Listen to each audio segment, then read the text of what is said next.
නමෝ තස්ස භගවතු අරහතු සම්මා සම්බුද්දස්ස. ඒ භාග්‍යවත් වූ අරහත් වූ මහා කරුණික වූ ලෝකයට අනුකම්පාව පිණිසම ලොවට සැප පිණිසම පහළ වී වදාළ අපගේ ගෞතම සම්මා සම්බුදුරජාණන් වහන්සේට නමස්කාර වේවා. සාදු සාදු සාදු. අප හැම දිනාගේ කල්යාණ මිත්‍ර ගුරු දෙවිඳුන් නිදුක්ව නිරෝගව දීර්ඝායුෂ සම්පන්නියම ලබත්වා. සාදු සාදු සාදු. පූජනීය ගරුතර මහා සංඝරත්නයන් අවසරයි. වාසනාවන්ත සදහවත් පින්වතුනි, අද දවස ආරම්භ වෙද්දීම අපි සිහිපත් කරන්න කල්පනා කළේ ජීවිතයට ගොඩාක් වටින, ජීවිතය තුළ පුරුදු කරගත යුතු දෙයක්. ඒ පුරුද්ද මේ මෑත කාලේ අප තුළ ඇති කළේ අපේ ගුරු දේවෝත්තම පින්වත් ලොකු ස්වාමීන් වහන්සේ. ඒ තමයි නමෝ බුද්ධාය කියලා ආමන්ත්‍රණය කරන පුරුද්ද. බුදුරජාණන් වහන්සේට නමස්කාර වේවා කියලා නිතර කියන පුරුද්ද. සාමාන්‍යයෙන් දෙන්නෙක් මූණට මූණ හම්බුනාම කියන එක ඒවා තියෙනවනේ. දැන් අපේ ලංකාවේ ගත්තොත් එහෙම ආයිබෝවන් කියනවා. ඒ ආයිබෝවන් කීම උනත් ටිකක් පරණ මිනිසුන්ගේ තියෙන එකන්නේ. දැන් ගත්තොත් එහෙම එක්ක මෝර්නින් කියයි, එක්ක ගුඩ් මෝර්නින් කියයි. ඒ වෙලාවට අනුරූප විදිහට වෙලාව කියයි. එක්ක හායි කියයි. ඔය මොනවා හරි එකක්. නමුත් බුදුරජාණන් වහන්සේගේ ශ්‍රාවකයා විසින් නිතර තමන්ගේ මේ වචනවල තියාගත යුතු දෙයක්. එහෙම නැත්නම් තමන්ගේ හදවතේ තියාගත යුතු දෙයක් තමයි බුදුරජුන්ව සිහි කිරීම. ඒක වචනේ සිහි කිරීම හොඳයි. ශ්‍රාවකයෝ දෙන්නෙක් එකට එකතු වුණාම නමෝ බුද්ධාය, බුදුරජාණන් වහන්සේට නමස්කාර වේවා කියලා සිහි කරනවා. අනිත් කෙනත් එතකොට නමෝ බුද්ධාය, බුදුරජාණන් වහන්සේට නමස්කාර වේවා කියලා සිහි කරනවා. මේක මේ අමුතු පුරුද්දක් විදිහට ජීවිතයට එකතු කරගත යුතු දෙයක් නෙමෙයි පින්වතුනි. අර්ථය දැනගෙන කළ යුතු දෙයක්. කොච්චර යහපතක් පිණිස පවතිනවාද නමෝ බුද්ධාය කියලා ආමන්ත්‍රණය කිරීම. ආන්නේ ගැනයි අද අහන්න ලැබෙන්නේ. අද මේ දේශනාව වෙනුවෙන් දායකත්ව දරන්නේ අංක 56 පුබුදු මාවත නවරෝහල පාර පමුණුව මහරගම යන ලිපිනේ පදිංචි පින්වත් DMCW දිසානායක මහත්මිය විසින් මැයි මාසයේ 20 වන දින 76 වෙනි ජන්මදිනයේ යෙදෙන විශ්‍රාමික හෙදියක් වන දයා ජයසිංහ මෑණියන් මේ සියලු පින් වලින් නිදුක් නිරෝග සුව සම්පatti ලබත්වා මෑණියන්ට දීර්ඝායුෂ පිණිස මේ පින් හේතු වේවා කියන ප්‍රාර්ථනාව. ඒ වගේම අත්‍යවශ්‍යම මොහොතේ මාතෘ උපස්ථානයේ සිදු කරන බුද්ධිනී නැගණියට, ඒ වගේම තිසර මල්ලීට මේ සියලු පුණ්‍ය ධර්මයන්ගෙන් සියලු ආශිර්වාද සැලසේවා කියන ප්‍රාර්ථනාවෙනුයි ධර්ම දානය මේ පින්වතුන්ලා සිද්ධ කරන්නේ. මේ බණපද අහන පින්වතුන්ලා ගොඩාක් දිනකට පුරුද්දක් විදිහට දැනුත් ඇති නමෝ බුද්ධාය කියලා ආමන්ත්‍රණය කිරීම. දුරකථන එමතුමක් ආවත් නමෝ බුද්ධාය කියලා ආමන්ත්‍රණය කරන එක. දැන් අපි මම හිතනවා මේ වැඩිහිටි මව්පියවරුන්ට මේක තේරෙනවා. අපේ පුංචි අවදී අපි ඔය ඉස්කෝලේ යන කාලේ නොයෙකුත් සමිති සමාගම් වල ලේකම් දුර දරලා තියෙනවා. එතකොට ඒ ලේකම්ට තියෙනවනේ වාර්තාව කියවන්න. වාර්තාව කියවනකොට වාර්තාව ලිවීමේදී වාර්තාව ලියන්න පටන් ගන්නේ නමෝ බුද්ධාය කියලා. එතකොට ඒ කාලේ මේ ධර්මයක් දන්නේ නැති කාලේ අපි හිතාගෙන හිටියේ මේ නමෝ බුද්ධාය කියලා කියන්නේ වාර්තා ලියද්දී පාවිච්චි කරන වචනයක් කියලා. නමෝ බුද්ධාය කියලා කියන්නේ කොච්චර ආනුභාව ඇති, කොච්චර වටින ජීවිතයක් එක්ක සම්බන්ධ කරගෙන තබාගත යුතු වදනක්ද කියලා අපේ ගුරු දේවෝත්තම පින්වත් ලොකු ස්වාමීන් වහන්සේ පැහැදිලිව කියා දෙනකන් අපිට වැටහීමක් තිබෙන්නේ නැහැ. මං හිතනවා මට වගේම ඇති පින්වතුන්ලා හැම දෙනාටත් ඒ වචනේ එච්චර වටින වචනයක් කියලා දැනුමත් තේරුමක් තියෙන නැතු ඇති. අද ඒ වුණාට අපි නමෝ බුද්ධාය කියන වචනය හොරුවක් විදියට කරන්න පුරුදු වෙලා ඉන්නවා. පුරුදු වෙලා නැති පින්වතුන්ලා දැන් මේ මොහොතේ පටන් පුරුදු වෙන්න. ඒක කොච්චර වටිනවද කියන එක තේරෙයි. අද මේ කියා දෙන කතා ප්‍රවෘත්ති දෙක ඇසුරු කරගෙන අද කතා ප්‍රවෘත්ති දෙකක් ඉගෙන ගන්නවා. සද්ධර්ම අලංකාරයේන මිත්‍යා දෘෂ්ටික වස්තුව සහ අහිකුන්ටික වස්තුව. මේ වස්තු දෙකේ නමෝ බුද්ධාය කියන වචනේ ආනුභාවය ගැන අපිට හරියට පැහැදිලිව කියා දෙනවා. පින්වතුනි මේ වචනය හීනෙන් පවා කියවෙන මට්ටමට අපි ජීවිතයට බද්ධ කරගත යුතු එකක්. හීනෙන් සමහරවිට තිගැස්සීලා හැරෙනවනේ. තිගැස්සීලා අවදි වෙනකොටම නමෝ බුද්ධාය කියලා කියවෙනවා නම් හරි වටිනවා. උදෑසනම අවදි වෙච්ච ගමන් නමෝ බුද්ධාය කියලා බුදුරජාන් වහන්සේට වන්දනා කරන්න පුරුදු වෙන්න. ඊළඟට බුද්ධ රත්නයට, ධර්ම රත්නයට, සංඝ රත්නයට ජීවිතේ පූජා කරන්න පුරුදු වෙන්න. පුංචි කාලේනේ අපි ඉන්නේ. අපිට මේ ජීවිත කාලේ උදෑසන අවදි වීම කියලා කොච්චර චුට්ටද තියෙන්නේ. ඒ උදෑසන අවදි වීම චුට්ටට නමෝ බුද්ධාය කියන වචනේ එකතු කරගන්න. ඒක බලන්න කොච්චර වටිනවද කියලා. පළවෙනි කතා වස්තුව තමයි මිත්‍යා දෘෂ්ටික වස්තුව. මේ මිත්‍යා දෘෂ්ටික වස්තුව කියලා කියන්නේ අපගේ තිලෝගුරු භාග්‍යවත් අරහත් ගෞතම සම්මා සම්බුදුරජාණන් වහන්සේ වැඩ ඉන්න කාලේ රජගහ නුවර හිටියා එක මිත්‍යා දෘෂ්ටික පවුලක්. තාත්තත් මිත්‍යා දෘෂ්ටිකයි. මිත්‍යා දෘෂ්ටික කිව්වේ මහා බ්‍රහ්මයා අදහන්නේ. අම්මත් මහා බ්‍රහ්මයා අදහන්නේ. මේ දෙන්නාට දරුවෙක් හිටියා. ඒ නිසා ඒ දරු පැටියාට මහා බ්‍රහ්මයා ඇදහිල්ලද ගැන තමයි මේගොල්ලෝ කියලා දුන්නේ. ඒ දරුවට පුරුද්දක් තිබුණා. හැමතිස්සෙම කතා කරන්නේ නමෝ බ්‍රහ්මුණා. ඒක සාමාන්‍ය ඉන්දියාවේ තියෙන එකක් පින්වතුනි. අද වුණත් ගත්තොත් එහෙම ඒ අයගේ තියෙන පුරුද්දක්. දැන් අපි දඹදිව ගියපු අවස්ථාවක අපිට අහන්න ලැබුණා ඒ අයගේ දෙවියෝ සිහි කරනවා. නමෝ නාරායන. ඒතර නාරායන කියන දෙවි කෙනෙක් තමයි ඒගොල්ලෝ අදහන්නේ. ඒ අය දෙන්නට දෙන්න එකට හම්බුනාම නමෝ නාරායන කියනවා.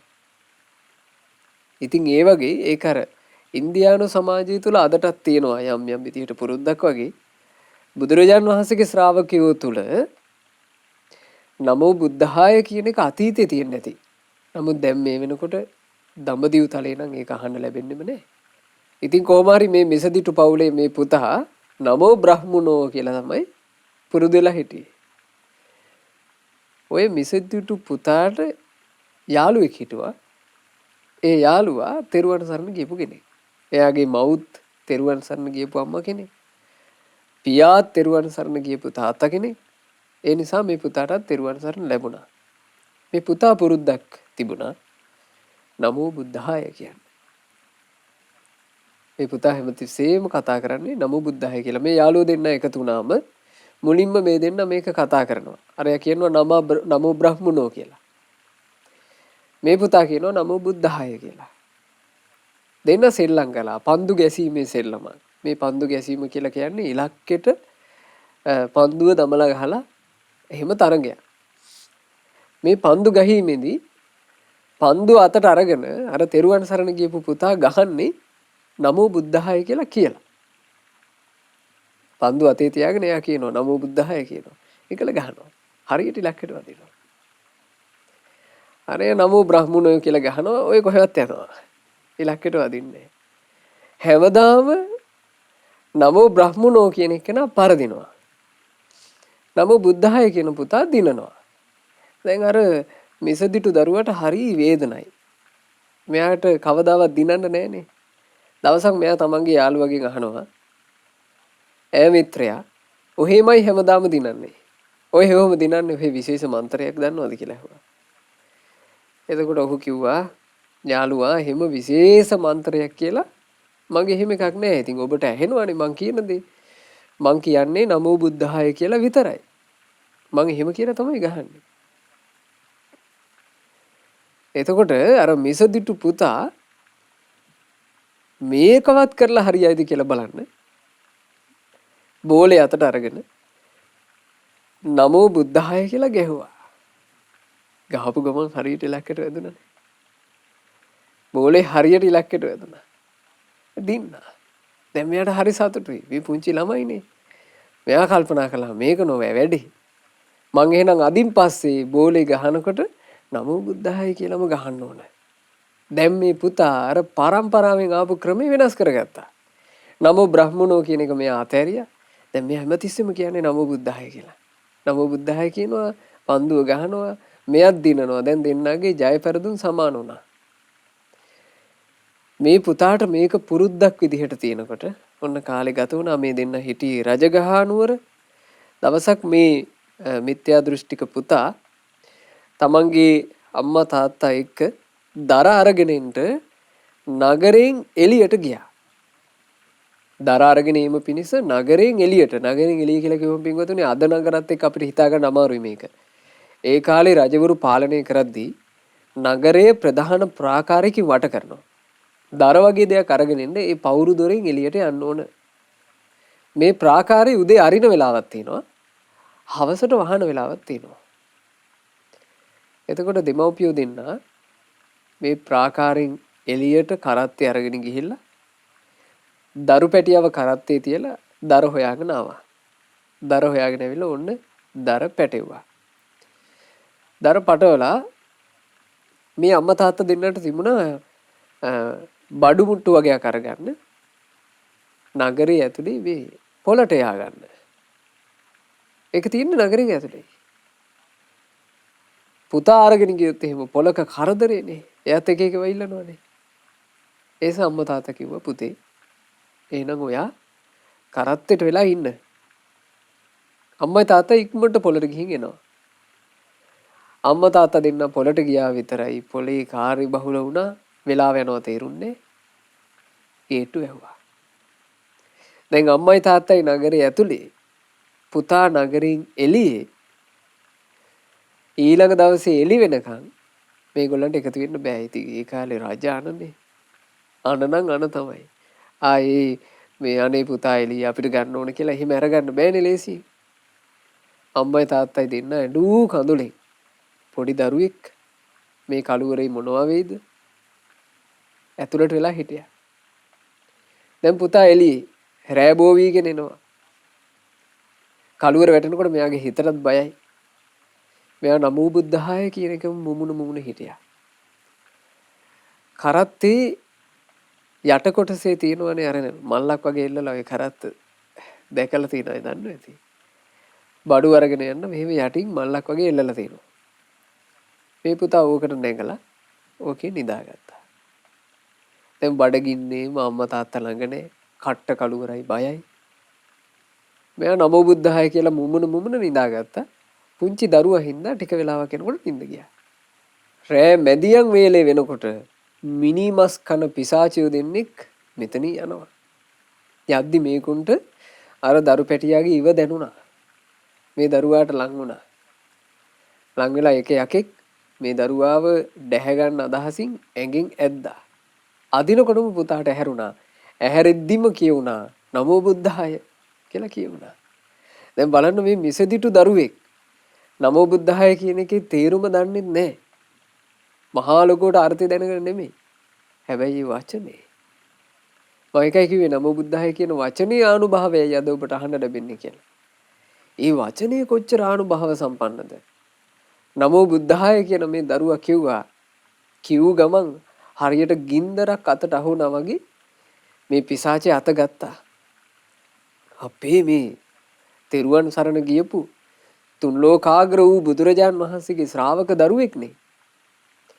මේ ශ්‍රාවක දරුවාට කරදර කරන්න ගියොත් එහෙම අපිට සතරවරම් මහා රජවරුන්ගෙන් තමයි ප්‍රශ්නේ එන්නේ. දැන් මේ දරුවාගේ මේ අත අල්ලලා නින්ද කඩලා අපි වැරද්දක් කළේ. දැන් කොහොම හරි මේකට අච්චු වදින්නේ නැති විදිහේ වැඩක් කරගන්න ඕන. පිසාචයෝ දෙන්න මේ දරු පැටියාට ඔළුව අත ගාලා ආදරෙන් කතා කළා. පුතාට මොනවද ඕනේ කියලා ඇහුවා. දැන් කට්ට කළුවරේ මොක්කුද කියලා පේන්නේ නැහනේ. එතකොට මේ පුතා අර ආදරෙන් කතා කරපු නිසා කිව්වා අනේ මාමේ මට බඩගිනි කිව්වා. එතකොට පිසාචියෝ දෙන්න කල්පනා කළා මේ දරුවාට හොඳට බඩ පිරෙන්න කන්න දෙන්න ඕන. කන්න දෙන්න නම් දරුවෙකුට කන්න දෙන්න පිඟානක් එපේ. පිඟානක් කොහිද කියලා හොයනකොට මේ යකුන්ට වෙන වෙන තැන්වල පිඟාන මතක් වුණේ රාජවාසලේ තියෙන මේ රජුරුව අනුභව කරන පිඟාන. එක පිසාචෙක් එරදියෙන් ගියා ගිහිල්ලා රජුරුවන්ගේ රාජකීය පිඟාන අරගත්තා. ඒක තනිරන් මේක අරගෙන මේකට බතකුත් බෙදාගෙන ඇවිල්ලා මේ දරුවාට කන්න දුන්නා. කාලේ ඉවරුණාට පස්සේ නිින්ද යනකන් යක්කු දෙන්න ඔළුව අත ගගා හිටියා. මේ දරුවාට නිින්ද ගියාට පස්සේ යක්කු පිටත් වුණා. හැබැයි පිඟාන කරත්තේ. මේ යක්කු බුද්ධිමත් මේකුන් යන්න කලින් මෙය රජුට පමණක් පෙනේවා කියලා මේ පිඟානේ එහෙම නැත්නම් මේ තැටි ලිව්වා යම් අකුරු ටිකක් මේ රජුට පමණක් පෙනේවා කියලා. ඒ රන් තැටිය නිසා ප්‍රශ්නයක් හටගන්න පුළුවන් කියලා මේ යක්කුන්ට යන අදහසක් ආපු නිසා ඒ යක්කු ඒ පිසාචියෝ ඒ තරම් බුද්ධිමත්. ඒ කාලේ හිටපු පිසාචියොත් බුද්ධිමත්. ඔය කටයුත්ත කරලා යක්කු පිටත් වුණා. රෑ එළි වෙනකොට ඕන්න ගේට්ටු ඇරියා. අම්මයි තාත්තයි ඇවිල්ලා මේ දරු පැටියා නිරූපද්‍රිතව ඉන්නවා. ආදරෙන් වැළඳගෙන දැන් ඒ දෙන්න යලි නගරයට ඇතුල් වෙලා ගෙදරට යන්නයි සූදානම. නගරයට ඇතුල් වෙද්දී එකපාර නගරයේ සීනු නාද කළා. සීනු නාද කරලා කියනවා රජුරුවන්ට උදේට බත් අනුභව කරන්න ලැහැත් වෙනකොට රජුගේ පිඟාන නැත. රජුගේ පිඟාන හොරාගත්ත කෙනාව දැන් හොයනවා. ඒ නිසා හැමෝම මේ ආරක්ෂකයෝ පරීක්ෂා කරනකොට ඒකට සූදානම් වෙන්න කියලා. ඉතින් මේ අම්මයි තාත්තයි දරුවයි බය වුණේ නැහැ. ඒගොල්ලෝ දන්නේ නැහනේ මෙහෙම ප්‍රශ්නයක්. හැබැයි කරත්තේ පරීක්ෂා කරනකොට මේන කරත්තේ තියෙනවා රජුගේ රන් තැටිය. මේ තුන්දුනා අත්අඩංගුවට ලක් වුණා. අරගෙන ගියා බිම්බිසාර මහා රජුරුව ළඟට. මගධේශර සේනීය බිම්බිසාර රජුරුව රාජකම් කරන කාලේ මේ රජුරුවන්ගේ අතට අර තැටිය ලැබෙනවා. අර තරුණ ජෝඩුව කියනවා අනේ රජතුමනි අපේ පුතා ඊයේ රාත්‍රියේ අපින් මෙහෙම වෙන් වෙලා එක රැයක් හිටියා. අපි මේ ගැන මොකුත් දන්නේ නැහැ. අනේ තැටිය කරත්තේ තිබුණා. අපි මේකේ වගේ දන්නේ නැහැ. රජුරුව අතට අරගෙන මේ තැටිය එහෙට මෙහෙට හරවලා බලනකොට රජුරුවන්ට පේනවා අර යක්කු ලියු වචන ටික. මේ දරුවා බුදුරජුන්ගේ ශ්‍රාවකයෙක් නමෝ බුද්ධාය කියලා මේකා වචනයක් කීවාය. ඒ නිසා අපි මේ දරුවාට මේ තැටියෙන් තමයි කන්න දුන්නේ. බිම්බිසාර මහරජුරුව කියලා කියන්නේ පින්වතුනේ බුදුරජාන් වහන්සේ සරණ ගියපු සෝතාපන්න ආර්ය ශ්‍රාවකෙක්. රජුරන් හිත බලවත්ව පැහැදී ගියා. රජුරුව ඒ මොහොතේම මේ මිත්‍යා දෘෂ්ටික දැන් මිත්‍යා දෘෂ්ටික කියලා හැඟීමක් රජුරවන්ට නැහැනේ. රජුරුව කල්පනා කළේ බුදුරජාන් වහන්සේට নমස්කාර කර කර ඉන්න මේ පවුලට හොඳට සත්කාර කරන්න ඕන කියලා රජුරුව රාජකීය ආකාරයෙන් මේ පවුලට සත්කාර සම්මාන කළා. ඒ තමයි මිත්‍යා දෘෂ්ටික වස්තුව. මේ මිත්‍යා දෘෂ්ටික කතා වස්තුවේ හරි ලස්සන ගාථා කියවෙනවා සද්ධර්මාලංකාරය තුල.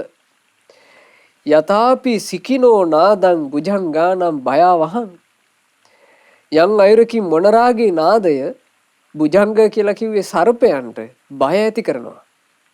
මොනරු නාද දෙනකොට සර්පයෝ බය වෙනවා. සර්පයෝ ගොල් වලට ගිහිල්ලා හැංගෙනවා.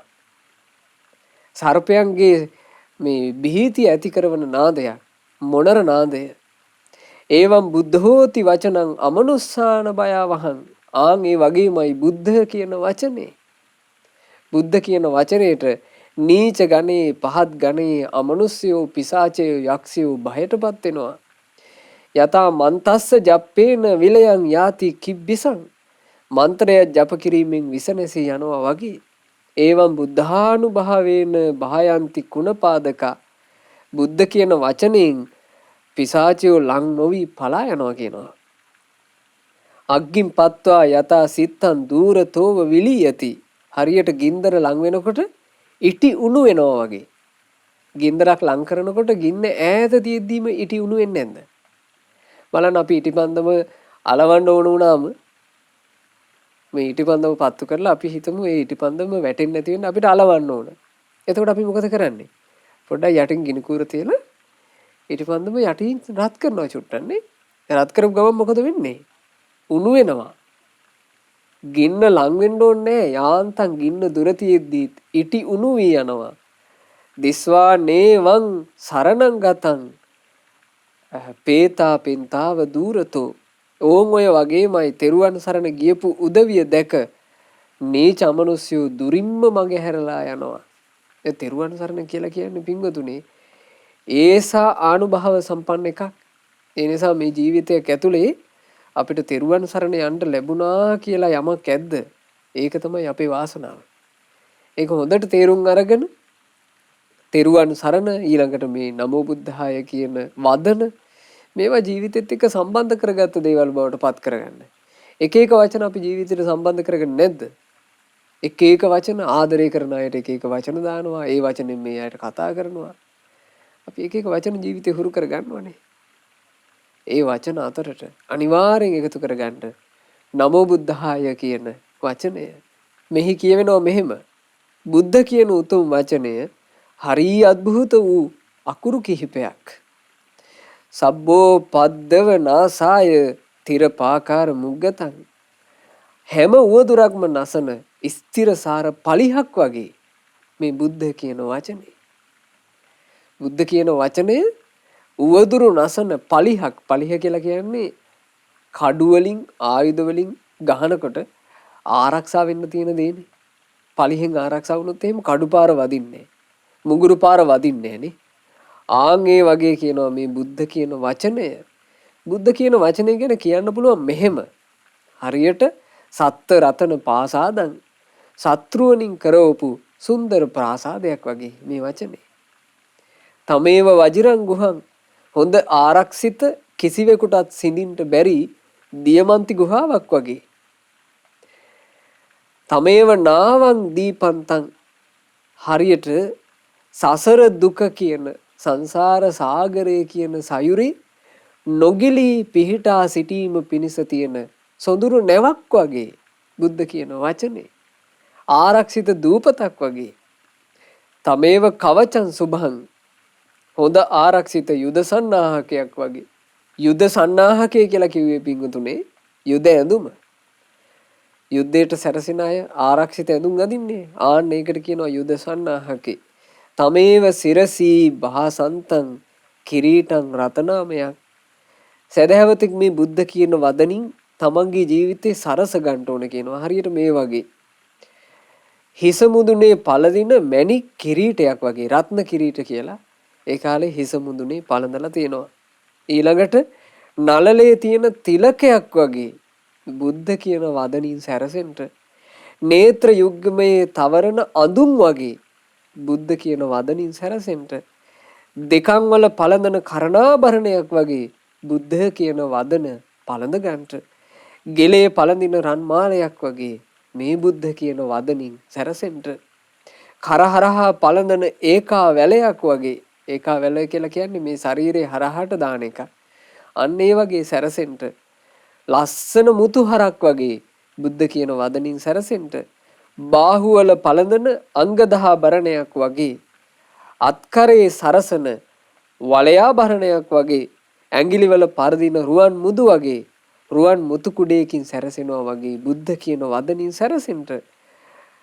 රන්මලින් යුතු සේසතක් වගේ නලල සරසන නලල් පටක් වගේ ඕන් ඔය අයුරින් මුළු සිරුර සකලා භරණයෙන් සරහා ගන්නවා වගේ සරණ යන්න ඕනේ බුදුරජුන්වමයි කියලා මේ සද්ධර්මාලංකාරය කියන අසිරිමත් ග්‍රන්ථය.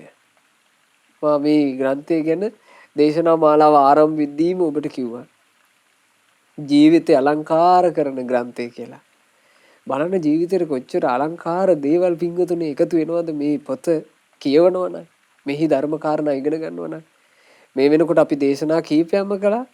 මේ දේශනා ඇසුරු කරගෙන පිංගුතුල්ලාට කොච්චර දේවල් ඉගෙන ගන්න ලැබුණාද? ඒව හොඳට එකතු කරගන්න. අද දවසේ මේ බණපදයෙන් නමෝ බුද්ධාය කියන වචනය හොඳට එකතු කරගන්න ජීවිතේට. අතහැරෙන්නේ මගහැරෙන්නේ නැතුව කොටින්ම තමන් හීනෙන් බය වෙලා අවදි වුණත් මුලින්ම කියවෙන වචනේ විදිහට නමෝ බුද්ධාය කියන වචනේ තියාගන්න. ආරක්ෂාවක්මයි. නමෝති වචනම් පුබ්බම් බුද්ධා යේති ගිරන්තද. නමෝ බුද්ධාය කියන වචනේ ලොකු අරුතක් නොදැන වුණත් ඒ මිසතිටු දරුවාට සුපන්තේන කුමාරේන මිච්ඡා දිට්ඨික සූනුනා. ඒ මිසදිටු දරුවාට සිහිනෙන් ඒ වචනේ කියවිච්ච නිසා ඒක හීනෙන් කියුණා කියලා අපිට කියන්න වෙන්නේ. ඒ දරුවා හොඳ නිින්දේ හිටියේ යකා අල්ලපු ගමන් කියුණා. සිහිනෙන් කියවිච්ච නිසා සුත්වා වුත්තම් පිසාචාපි මනුස්ස කුණපේ රතා. මනුස්ස කුණපේට මිනිමස් වලට කැමති ඒ මහ භයානක පිසාචයෝ ඒක අහලා න හිංසන්ති අහෝ බුද්ධ ගුණ සාර මහන්තතා. අර අහිංසක දරු පැටියාට හිංසාවක් කළේ නෑනේ. එහි කියනවා අහෝ බුද්ධ ගුණ සාර මහන්තතා. අහෝ ඒ බුදුරජුන්ගේ ගුණ කදනම් ඒ කාන්තේ මහත් වූවක්මයි. බුද්ධ කියන වදනට යක්ෂ පිසාචය ඉච්චර තැති ගන්න තරම් බුදුරජාණන් වහන්සේගේ ගුණ මහන් තත්වය තේරුම් ගන්න කියනවා. ඒසා ගුණස්කන්ධය. අපිට පින්වතුනි මේ මනුස්ස ජීවිතේට එනකොට අපි අරගෙන ආපු ලොකු පිනක් අපිට පුංචි සංදියේ ඉඳලාම බුද්ධං සරණං ගච්ඡාමි කිය සරණ යන්න ලැබුණනේ. අපිට චූටි කාලේ ඉඳලම අම්මලා වැන්දෙව්වි. පුතේ බුදුරජාණන් වහන්සේට වඳින්න, බුදුහාමුදුරුවන්ට වඳින්න, බුදු සාදුට වඳින්න. අපිට මෙහෙම කිව්වනේ. බලන්න වෙන දේශාන්තරවල ඉපදිච්ච මිනිස්සු ඉන්නවා. කෝ ඒ මිනිසුන්ට මෙහෙම එකක්. ඒ මිනිසුන්ට ලැබිච්ච ලාභ ගැන අපි කතා කරොත් එහෙම මේ මිනිසුන්ට සල්ලි ඇති.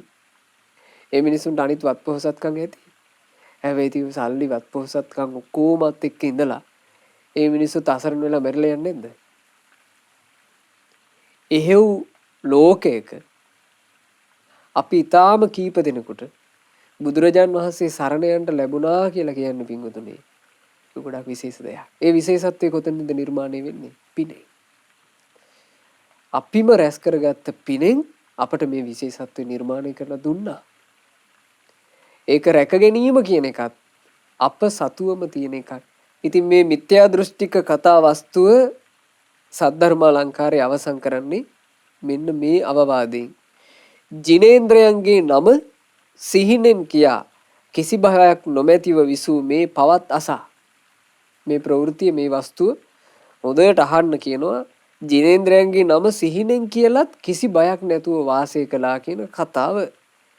නිතර ඒ බුදුරජුන්වම සිහි කරන්ට ගුණ සිහි කරමින් බුදුරජාණන් වහන්සේව සාදරයෙන් සරණ යන්ට කියන අවවාදයයි සද්ධර්මාලංකාරය මේ ප්‍රවෘත්ති අවසානයේ අපට කියා දෙන්නේ.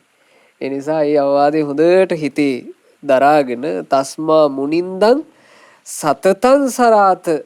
ඒ මුනි රජාණන් වහන්සේව නිතර නිතර සිහි කරන්ට ගුණේ සරන්තා සරණංච යාත. හොඳට බුදු ගුණ සිහි කර කර බුදුරජුන් සරණ යන්ට, ධර්මයේ ගුණ සිහි කර කර ධර්මයේ සරණ යන්ට, සංඝයාගේ ගුණ සිහි කර කර සංගරුවන් සරණ යන්ට. මේ තෙරුවන් සරණ යාම තමයි අපේ ජීවිතේට තියෙන ආරක්ෂාව, රැකවරණය. නමෝ බුද්ධාය කියන වචනේ කොච්චර ආනුභාවද කියලා තේරෙනවා අනික් කතා වස්තුවෙමුත්.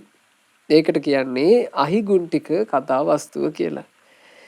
මේ කතා වස්තුවට පාදක වෙච්ච සිද්ධිය මේ බුද්ධ ශාසන එකක් නෙමෙයි. ඒක කාශ්‍යප බුද්ධ කාලේ. කාශ්‍යප අරහත් සම්මා සම්බුදුරජාණන් වහන්සේ පහළ වුණේ මේ මහා භද්‍ර කල්පයේම තුන්වෙනි සම්මා සම්බුදුරජාණන් වහන්සේ විදිහටනේ. ඒ බුදුරජාණන් වහන්සේ ලෝකේ පහළ වෙනකොට මිනිසයාට වයස අවුරුදු 20000ක තරම් දීර්ඝ කාලයක් තිබුණා.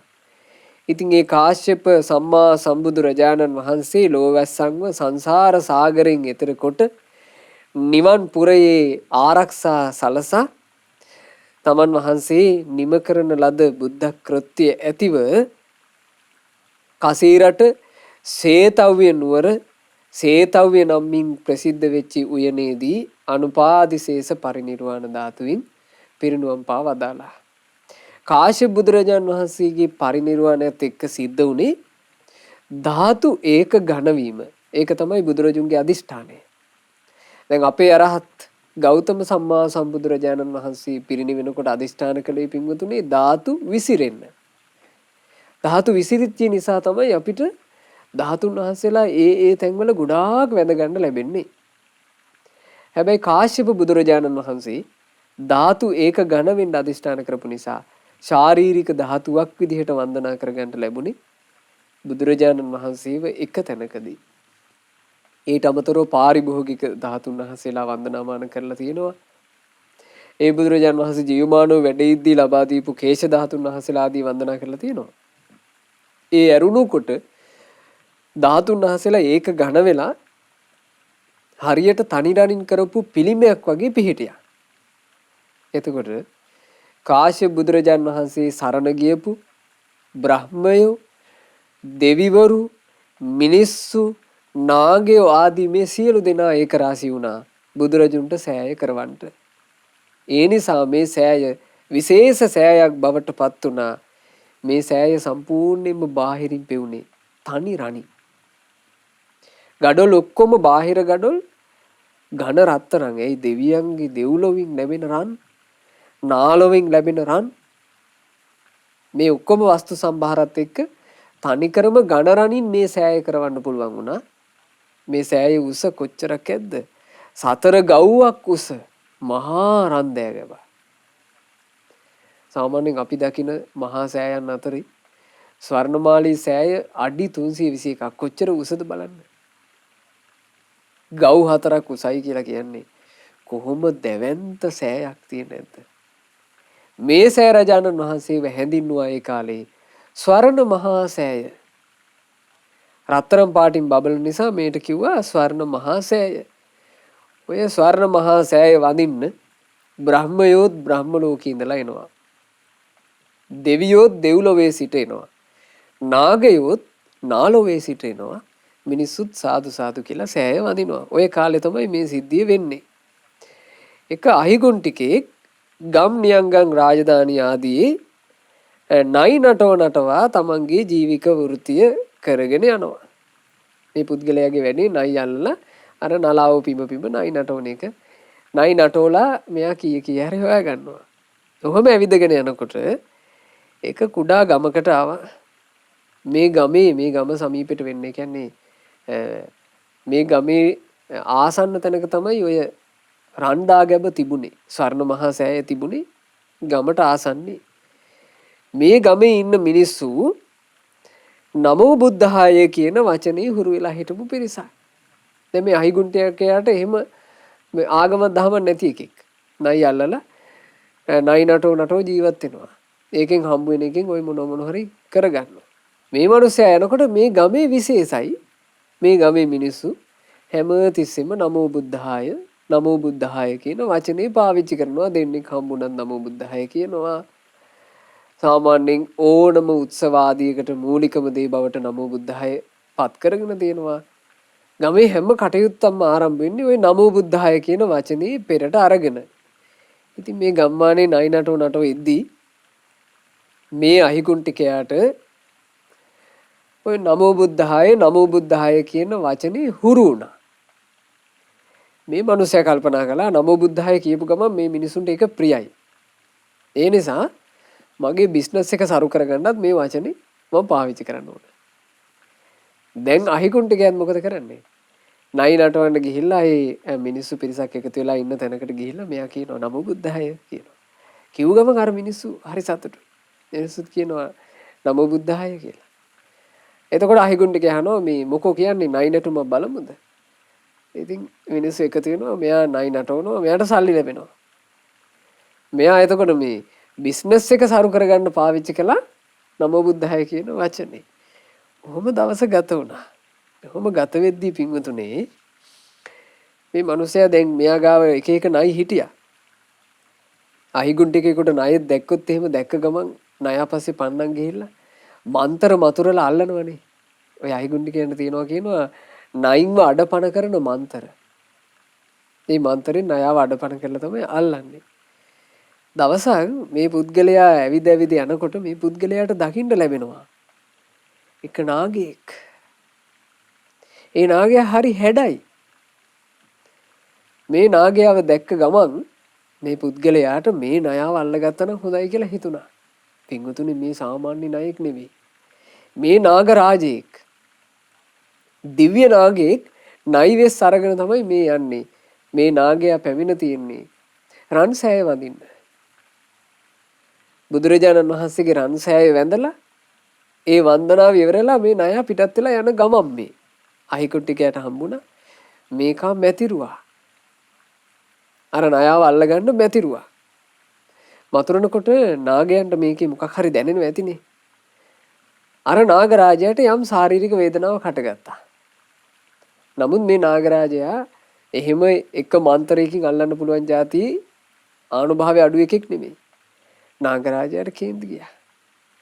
කේන්ති ගිහිල්ලා මේ නාගරාජයා වේසි මාරු කළා. මිනිස් වෙසක් අරගෙන හිටපිය මන්තෝ තියන්නේ නැහැ කියලා පෙන්නවා. දැන් අහිකුන්ටිකයා දුවනවා රාජයා මේ අහිකුන්ටිකයාව ඝාතනය කරන්නට අහිකුන්ටිකයා පස්සේ හඹාගෙන එනවා.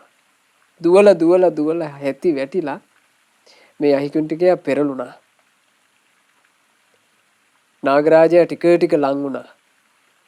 ලං වෙලා මේ පුද්ගලයා නැසී යන විදිහට විස දුමක් පිට කරන්න ලැහැත්ති වෙනකොටම මේ පුද්ගලයා එකපාර කිව්වා නමෝ බුද්ධාය කිව්වා. දැන් අර පුරුදු වෙච්ච වචන නෙමෙයි. ඒක කිව්වා. කිව්ව ගමන් නාගරාජයාගේ අර කෝපාග්නිය සැනකින් නිවි ගියානේ. ඒ නාගරාජයා කල්පනා කළා අපේ මේ බුදුරජුන්ට නමස්කාර කරන කෙනෙක් නේ. බුදුරජුන්ට නමස්කාර කරන කෙනෙක්ව මන් අසනවා කියලා හිතපු එකත් හොඳ නෑනේ. බුදුරජාණන් වහන්සේගේ ශ්‍රාවකයෝ කොයිතරම් ගුණ පුරන අයද, කොයිතරම් වාසනාවන්තයෝද. ඒ බඳු වාසනාවන්තයන්ව මන් අසනවා කියලා හිතපු එකත් හොඳ නෑ. මේ පුද්ගලයා මට වඩා වාසනාවන්තයින්නේ. මං තිරිසන් ලෝකේ, මේ පුද්ගලයා මනුස්ස ලෝකේ. මනුස්ස ලෝකේ ඉඳලා බුදුරජුන් සරණ යන්න වාසනාව ලැබුව එකෙක් නෙමෙයි. ඒ බඳු පුද්ගලයාට මගේ මුනේ වැරද්දක්. ඒ නිසා මම මේ පුද්ගලයාව සමා කරගන්නට යම් පිළිවෙලක් මොකද්ද මං කරන්නේ කියලා නාගරාජයා හිතනකොට නාගරාජයාට මතක් වුණා තමන් ළඟ තිබුණු රන්මල් තුනක්. මේ රන්මල් තුනෙන් රන්මල් දෙකක් මේ අහිකුන්ටිකයට දුන්නා. දීලා කිව්වා මිත්‍රයා ඔබ බුදුරජුන් සරණ ගියපු කෙනෙක් නේ. මම නොදැනයි ඔබ පස්සේ පන්නගෙන ආවේ. මට සමා වෙන්න ඕන. මම මේ සෑරජුන් වන්දනා කරන්න ආපු ගමන් ඔබ එකපාර මන්ත්‍රය ජප කරපු ගමන් මට කේන්ති ගියා. ඔබ බුදුරජුන් සරණ ගියපු කෙනෙක් කියලා නොදැනයි මං ඔබ පස්සේ හඹාගෙන ආවේ. මේ රන්මල් දෙක ඒකට සමාව පිණිස ඔබ තියාගන්න. එතකොට අහිකුන්ටිකයාට හිතා ගන්න බැරුව ගියා. මේ අහිකුන්ටිකයා කියනවා අනේ ඔබ කොහොමද දැනගත්තේ මම බුදුරජුන් සරණ ගියා කියලා? ඔබ කොහොමද එහෙම කියන්නේ? කිව්වා ඇයි මිත්‍රයා? ඒ සොඳුරු වචනේ තියෙන්නේ බුදුරජුන් සරණ ගියපු අයටනේ. මොකක්ද ඒ සොඳුරු වචනේ? නමෝ බුද්ධාය කියන වචනය. ඒ වචනයෙන් තමයි මම දැනගත්තේ කිව්වා. ඒතර අහිකුන්ටිකයා කියනවා නෑ මිත්‍රයා. මං ওই වචනේ හුරුුනේ මේ ගම්මුන්ගෙන්. මං ওই වචනේ පාවිච්චි කළේ මගේ බිස්නස් වැඩවල පහසුවට. මං ওই වචනේ කියපු ගමන් මිනිස්සු මට කැමතියි. ඒ නිසායි මං ඕක පාවිච්චි කළේ. අපි ඒක මෙච්චර ආනුභාව සම්පන්නයි කියලා නම් මං දැනගෙන උන්නේ නෑ කිව්වා. ඒකල මේ අහිගුන්ටිකයා කියනවා එහෙනම් මිත්‍රයා මෙච්චර ආනුභාව සම්පන්න නම් මේ වදන මං අද පටන් මේ වදනමයි මගේ ජීවිතේ තියාගන්නේ. එතකොට නාගරාජයා කිව්වා වදන විතරක් නෙමෙයි මිත්‍රයා මේ මනුස්ස ලෝකයේ ඔබට බුදුරජුන් සරණ යන්න ලැබෙන අවස්ථාව දුර්ලභයි. ධර්මයේ සංඝයා සරණ යන්න ලැබෙන අවස්ථාව දුර්ලභයි. ඒ නිසා ඔබ හොඳට තෙරුවන් සරණ යන්න කිව්වා. ඉතින් මේ අහිගුන්ටිකයා එදා ඒ මොහොතේම ස්වර්ණ මහා සෑය ළඟට ගිහිල්ලා ඒ සෑ රජුන්ට අර නාගරාජයා දීපු එක මලක් එක රන් මලක් පූජා කළා. අගනා ඝන රන් ඒක පූජා කළා. අනිත් මල විකුණලා ධනෙ ගත්තා. ඒ ධනෙන් තමන් දම්පින් කරගෙන ගොඩාක් සැපවත්ව ජීවිතය ගත කළා. මරණින් මත්තේ සුගතියේ උපදින වාසනාව උදා කරගත්තා මේ අහිගුන්ටිකයා. ඉතින් මේ තමයි අහිගුන්ටික වස්තුව. මේ අහිගුන්ටික වස්තුව ඉවරනකොටත් හරි ලස්සන ගාථා තියෙනවා පින්වතුනි. ඒ ගාථාවන් අපිට හරි වටින ගාථා ජීවිතේ මතක තියාගන්න පුළුවන් නම් අඩු ගානේ අර්ථවත් මතක තියාගන්න. බුද්ධෝති වචනං සෙට්ටං බුද්ධෝති පදමුත්තමං. බුද්ධ කියලා කියන්නේ ශ්‍රේෂ්ඨ වදනක්. බුද්ධ කියලා කියන්නේ උතුම්ම පදයක්. නත්ති තේන සමං ලෝකේ අඤ්ඤං සෝත රසායනං. ඒ වචනයට සමාන වූ කන්හ රසායන වෙනත් වදනක් මේ ලෝකේ තවත් තිබේද? බුද්ධ කියන වචනයට වඩා කන්හ රසායන. කන්හ රසායන කියලා කියන්නේ කනට සුව එළවන කන් කළු. බුද්ධ කියන වචනයට වඩා කන් කළු වචනයක් මේ ලෝකේ තවත් ඇත්තේ නැහැ කියනවා. බුද්ධ කියන මේ වචනේ කල්ප කාලාන්තරයකට අහන්න දුර්ලභයි. ඒ බඳු වචනයක්. ඒ වචනයට වඩා වැඩි කන්හ රසායන වූ වදනක් ලෝකේ තව තිබේද? තමේව කවචන් දේහි තමේව මණිකාමදු තමේව සුරබී දෙහෙනු තමේව සුරපාදපෝ. උපද්‍රව නසා ගැනීමට ඇඟලාගත් යුද ඇඳුමක් වගේ මේ වදන. තමාට සිතූ පැතූ දේ ලැබෙදෙන චින්තා මාණික්කයක් වගේ මේ වදන. හරියට සුරබි දෙහෙනුවක් වගේ හරියට කප්රුකක් වගේ සියල් සැප ලබා දෙන්නට සමත් බුද්ධ කියන වදන. බුදුරජාන් වහන්සේ ගැන හිත පහදවා ගැනීම නිසාම මනුස්ස ජීවිතය අහිමි වෙනකොට සුගතිය රැකෙනවානේ. ඒකේචි බුද්ධං සරණං ගතාසේ නැති ගමිසන්ති අපායං. බුදුරජුන් සරණ යෑම කියන කාරණේ විතරක් නිසා ඒ කරුණම හේතු කරගෙන කෙනෙක් අපාය යන්නේ නේ. පහය මානුසං දේහං දේවකාය පරිපූර්ණසන්ති. මනුස්ස ශරීරය අත්හරිද්දී දෙව්ලොව ඉපදිනවා. බුද්ධ කියන වදන මිනිසයාට සුගති රැකවල සලසනවා. ඒ බුදුරජාණන් වහන්සේ නිසාම මග්ගඵල ලාභින් බිහි වෙනවා. ඒ බුදුරජාණන් වහන්සේ නිසාම රහතුන් බිහි වෙනවා සසර දුක් නසා ගන්න. මේ බුද්ධ රත්නයේ සරණ ගිහිල්ලා නෙමෙයිද සැනසුණු ජීවිත ඉපදුනේ. සැනසෙල්ල තියෙන්නේම බුද්ධ කියන වදන තුල. ඒ නිසා කියන්න පුළුවන් කියනවා කප්පුරුකක් වගේ චින්තා මාණික්කයක් වගේ සුරබී දෙහෙනුවක් වගේ බුද්ධ කියන වදන. ඒ වචනේ ආනුභාවයේ කෙතෙක්ද යත් වහා කිපෙන උග්‍ර තේජස් ඇති විස ගෝර නාරජ පවා ඒ වදන අසා තමාට විපත කරන්ට ආවහුට ජීවිත දාණය දුන්නා නොවේ. අර විස ගෝර නාගයා තමන්ට විපත කරන්න ආපු කෙනාට ජීවිත දාණය දෙන්න තරම් ඒ නමෝ බුද්ධාය කියන වචනේ ආනුභාව සම්පන්න වුණා. ඒ නිසා ඒ නමෝ බුද්ධාය යන වචනේ මහර්ග වූ ආනුභාවය හොඳින් දකින්ට කියලා මේ අහිගුන්ටික වස්තු ඉවර වෙනකොට සද්ධර්මාලංකාරයේ ග්‍රන්ථය අපට අවවාද කරනවා. ඉතින් ඒ නිසා මේ අවවාද හොඳට හිතෙහි දරාගෙන අපේ ජීවිතවලත් මේ සොඳුරු දේවල් පුංචි වගේ තමයි. නමුත් පින්වතුනි මේක ජීවිතේට ලොකු ආරක්ෂාවක්. පුංචි වගේ හිතුණට නමෝ බුද්ධාය කියන වචනේ ජීවිතේට හොඳට සම්බන්ධ කරගන්න. බුදුරජුන්ට නිතර නමස්කාර කරන්න. බුදුරජාණන් වහන්සේව හදවතින් සරණ යන්න. ධර්මයේ සංඝයා හදවතින්ම සරණ යන්න. තෙරුවන් සරණේ පිහිට ලබාගෙන අපේ ජීවිත ආරක්ෂා කරගන්න අපි හැමෝම වාසනාවන්තයෝ වේවා. සාදු සාදු සාදු. රැස්කල සියලු පින් සියලු දෙවියෝ සාදරයෙන් අනුමෝදන් වෙත්වා. සක්දෙවිඳු ප්‍රධාන සතරවරන් දෙවිවරු සෙන්පති දෙවිවරු ඇතුළු කොට සියලු දෙවි දේවතාවුන් පින් අනුමෝදන්ව පිනෙන් සැපවත් වේවා. ඒ දෙවියෝ අප හැම දෙනාවම ආරක්ෂා කරත්වා. සාදු සාදු සාදු. අපගේ ගුරු දේවෝත්තම පරම පූජනීය පින්වත් ලොකු ස්වාමින් වහන්සේට පින් අනුමෝදන්ව ගුරු දේවයන් වහන්සේ නිදුක්ව නිරෝගව දීර්ඝායුෂ සම්පත්තියම ලබත්වා. සාදු සාදු සාදු. අද ධර්ම දානය සිදු කළ මේ පින්වත් දිසානායක මහත්මිය බලාපොරොත්තු වෙන ආකාරයෙන් මේ මාසේ 20 වන දින 76 වෙනි ජන්මදිනයේ යෙදෙන විශ්‍රාමික හෙදියක් වන පින්වත් දයා ජයසිංහ මෑණියන් මේ සියලු පින් අනුමෝදන් වෙලා නිදුක් නිරෝග සුවය ලබත්වා දීර්ඝායුෂ සම්පන්නියම ලබත්වා මෑණියන්ට ගෞතම සාසනයේ ධර්මාවබෝධයෙන් සැනසෙන්න මේ පින ඒකාන්තයෙන් හේතු වෙත්වා කියලා අපි ආශිර්වාද කරනවා සෙත් ප්‍රාර්ථනා කරනවා. ධර්ම දානයේ සිදු කළ මේ පින්වතුන්ලාගේ නමින් මිය පරලෝ යන්ට යෙදිච්චි පින්වත් ඩී.එම්. ගුණරත්න, ආර්යසේන, ජයනෙත්ති යන ඒ පියවරුන්ටත් රටදැය වෙනුවෙන් දිවිපිදු සියලුම රණවිරුවන්ට මේ සියලු පින් අනුමෝදන් වෙලා ඒ සියලු දෙනාගේ පරලොව ජීවිත ඒකාන්තයෙන් සැපයටපත් වේවා. නික්මම් භවයකදීම සංසාර දුකින් අත් මිදේවා කියන ප්‍රාර්ථනාවෙන් පින් අනුමෝදනා සිදු කරන්න.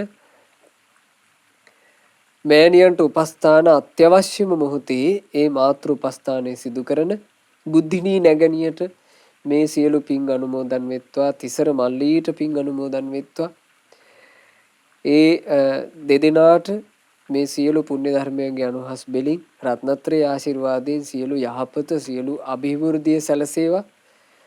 පවුලේ දරුවන් වන මිනග, චිරති, අනුමි, දිනුජ, දිසස් සහ භාවයා යන ඒ දූ දරුවන්ගේ අධ්‍යාපන කටයුතුත් ඉදිරි අනාගත කටයුතු ਸਰව ප්‍රකාරයෙන්ම සාර්ථකත්වයට පත්වෙත්වා. දරුවන්ගේ ජීවිතයට යහපත උදා කරන යහපත් මිත්‍රයෝ, කල්යාණ මිත්‍රයෝම නිති ඇසුරු කරන්නට ලැබේවා. කිසිම කලෙක පවිටන්ගේ ඇසුරට ඒ දරුවෝ යොමු නොවේවා. කිසිම කරදරයකින් බාධාවකින් තොරව දරුවන්ට තමන්ගේ ජීවිතේ ඒ ඉගෙන ගැනීම කටයුතු ආදිය හොඳට කරගෙන බුදුරජාණන් වහන්සේ සරණ ගියපු ශ්‍රාවක දූලා, ශ්‍රාවක පුතාලා ලෙස සම්බුද්ධ ශාසනයේ පිහිට ලබන්නට වාසනාව ලැබේවා කියලා අපි සෙත් පතනවා, ආශිර්වාද කරනවා. ධර්ම දානයේ සිදු කළ අංක 56 පුබුදුමාවත නවරෝහල පාර පමුණුව මහරගම ලිපිණේ පදිංචි පින්වත් ඩී.එම්. සී.ඩබ්ලිව්. දිසානායක මහත්මියත් සුජීවත්ව සිටින පවුලේ සියලු නෑදෑ හිත මිතුරන්ටත් සියලු දෙනාට පින් අනුමෝදන්ව සියලු දෙනා නිදුක් නිරෝග සුවය ලබත්වා දීර්ඝායුෂ ලබත්වා කරන කියන රැකිරක්ෂා ආදී කොට දරුවන්ගේ අධ්‍යාපනය ආදී කොට ජීවිතයේ සියලු දේ ਸਰව ප්‍රකාරයෙන් සාර්ථක වෙත්වා.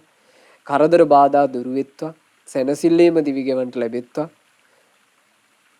ධර්ම දාන සිදු කළ සුපින්වතුන්ලාටත් ශ්‍රද්ධා මාසික ධර්ම දාන සමාජික පින්වතුන්ලාටත් ශ්‍රද්ධා කාර්ය මණ්ඩලයේ සියලු දෙනාට හැම දිනාට ගෞතම සසුන තුලම ධර්මාවබෝධ කරන වාසනාව ලැබේවා. තෙරුවන් සරණයි. නමෝ බුද්ධාය.